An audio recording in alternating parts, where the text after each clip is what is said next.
అన్నదాతకు oil form సిరులు ఒకేసారి వేస్తే 40 ఏళ్ల వరకు దిగుబడి, ఎకరాకు ఏటా 3 లక్షల ఆదాయం, 3 లక్షల ఎకరాల విస్తీర్ణంలో పంట 10 లక్షల ఎకరాలకు పెంచాలని టార్గెట్. జాతీయ సాగులో రాష్ట్రం వాటా 36%, ఆయిల్ ఫామ్ సాగులో దేశంలోనే టాప్.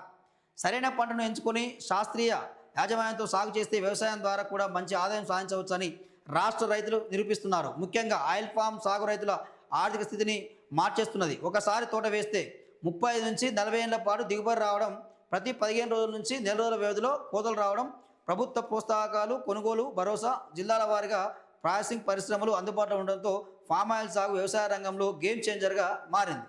సో ఒక్కసారి సాగు చేస్తే 35 నుంచి 40 ఏళ్ళ వరకు కూడా దిగుబడి వస్తుంది.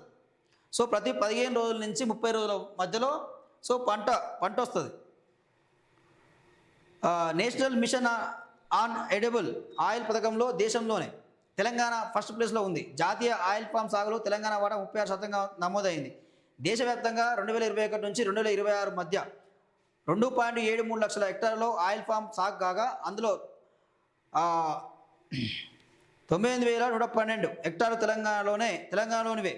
రాష్ట్రంలో ప్రస్తుతం 79,448 మంది రైతులు 1,16,000 హెక్టార్లలో 1,16,000 హెక్టార్లలో ఆయిల్ ఫామ్ చేశారు. ప్రస్తుతం టన్ను గేళ్ల ధర 23,852 ఉండడంతో రైతుల్లో సంతోషం వ్యక్తమవుతుందంటూ ఇక్కడ ప్రధానమైన వార్త వస్తున్నాం. సో అంటే ఆయిల్ ఫామ్ సాగు చేసిన వాళ్లకు, రైతులకు సో ఎక్కువగా దిగుబడి వచ్చే అవకాశం ఉంది. దీంతో పాటు ఒక క్వింట అంటే ఒక్క గెల ధర అంటే ప్రస్తుతం టన్ను గేళ్ల ధర, ఒక టన్ను ధర 23,852 ఉండడంతో రైతులు సంతోషం వ్యక్తం చేస్తూ ఉన్నారట. సో అంటే ఇక్కడ ఏది ఆయిల్ ఫామ్ వైపు ఎక్కువగా రైతులు మలుతూ ఉన్నారని చెప్పేసి ఈరోజు మనం ప్రధానమైన వార్త చూస్తాం.